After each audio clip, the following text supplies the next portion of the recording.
Hello and welcome to the UPSC Quick Revision series. Today we will explore one of the most defining periods in ancient Indian history, the Vedic Age, which spans roughly from 1500 BCE to 600 BCE.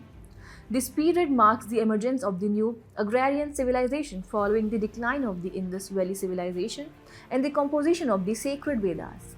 We will study this phase into two distinct parts, the early or Rigvedic period and the later Vedic period.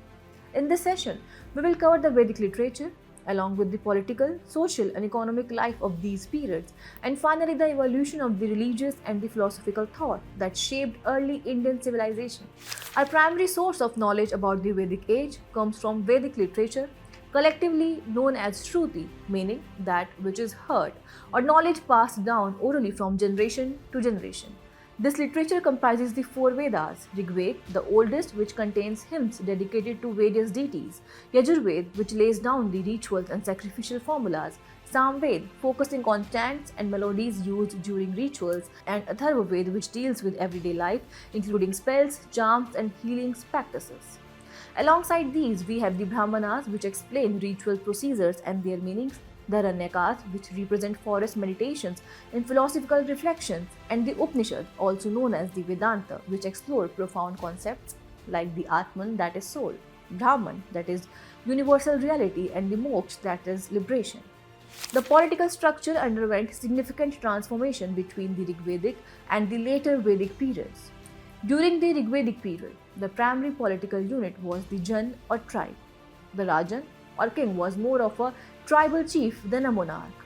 His position was not hereditary and his powers were limited by two assemblies, the Sabha and the Samiti, which ensured participatory governance.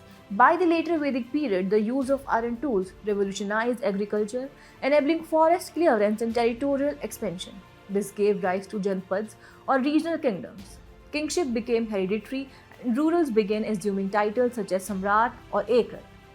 The concept of the Rashtra or state also emerged during this time, while the influence of assemblies gradually declined.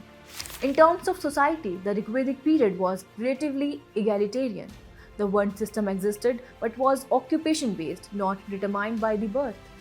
Families were patriarchal, yet women enjoyed a respected and active position in social and the religious life. They participated in rituals and assemblies and learned scholars like Lopamudra and Ghosha were well known. However, by the later Vedic period, society became more hierarchical and rigid. The Varna system turned birth-based, dividing society into Brahmins, Kshatriyas, Vaishyas, and Shudras. The Gotra system also originated around this time. Women's status declined, they lost access to education, and were largely excluded from public and ritualistic life. Economically, the Rigvedic Aryans led a semi-nomadic and pastoral lifestyle. Cattle were the chief measure of wealth and the main medium of exchange, which is why conflicts over cattle were called Gavishti, meaning battle for cows. Agriculture existed but was of secondary importance. In the later Vedic period, the introduction of iron technology brought major changes.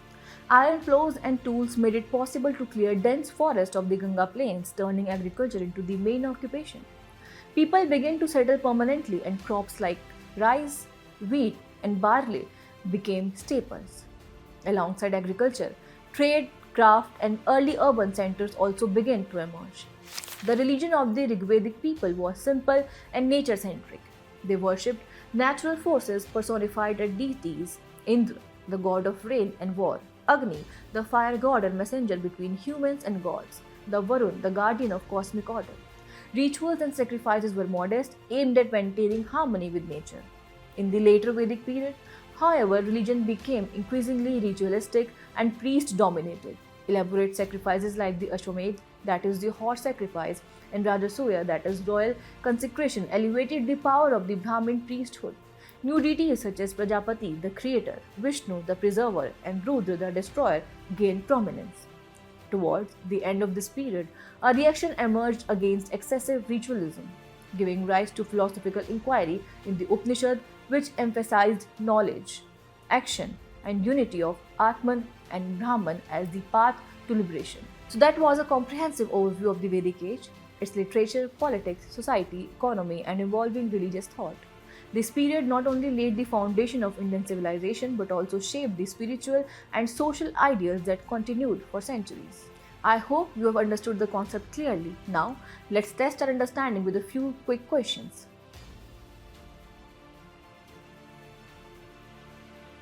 Don't forget to tell us in the comments which topic you would like to revise next. Till then, keep watching Vision IAS Quick Revision series.